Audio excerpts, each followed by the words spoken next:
আসসালামু আলাইকুম। আজকে বাংলাদেশ ফৌজদারি মামলার ধাপসমূহ একটি বাস্তবধর্মী গাইড নিয়ে আলোচনা করব। ১ নম্বর ধাপ হচ্ছে অভিযোগ দায়ের।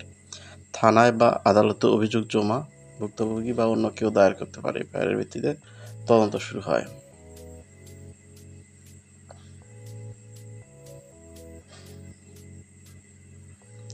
দুই নম্বর ধাপে তদন্ত বা ইনভেস্টিগেশন। পুলিশ আলামত ও সাক্ষ্য সংগ্রহ করে, অপরাধীর খোঁজ করে, চার্জশিট বা চূড়ান্ত প্রতিবেদন তৈরি করে।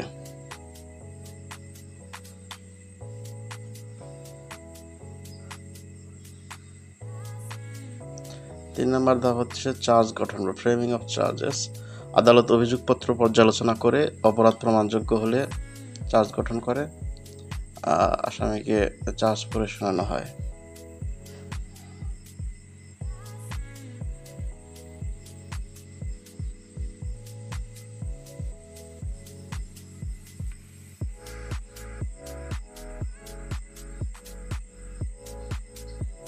চার নম্বর ধাপ আসামির জবাব। আসামি দোষ স্বীকার বা অস্বীকার করতে পারে। দোষ যদি স্বীকার করে সেক্ষেত্রে তাকে দণ্ড দেওয়া হয়, আর অস্বীকার করলে পরবর্তী বিচার প্রসিডিংস সেটা চলে আর কি।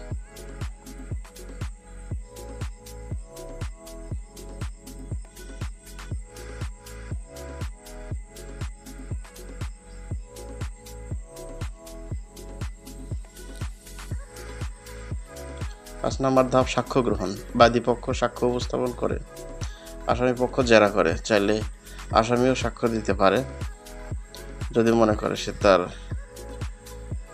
মামলার বিষয়ে কিছু বলতে চায়, তাহলে চাইলে আসামিও সেটা বলতে পারবে আর কি।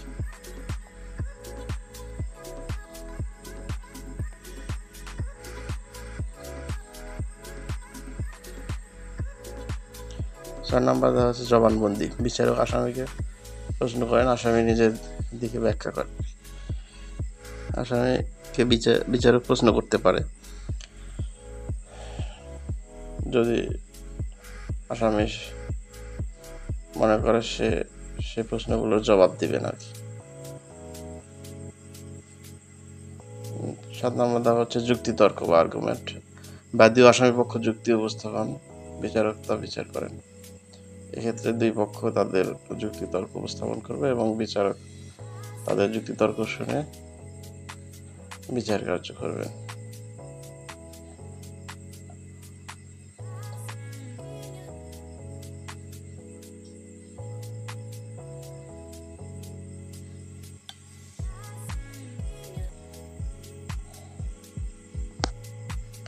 আট নম্বর ধাপ রায় বা জাজমেন্ট। দোষ প্রমাণিত হলে দণ্ড আর নির্দোষ হলে মুক্তি।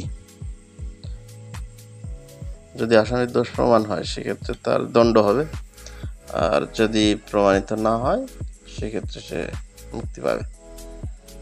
9 নম্বর ধাপ আপিল। দণ্ডপ্রাপ্ত ব্যক্তি হাইকোর্ট বা সুপ্রিম কোর্টে আপিল করতে পারেন। সেটা ডিপেন্ড করবে মামলার মেরিটের উপর। আর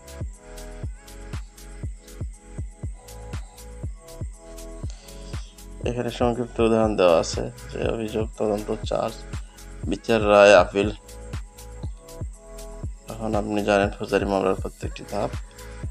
আসলে ধারাগুলো বলা হয় নাই, ধারাগুলো আপনারা দেখে নেবেন।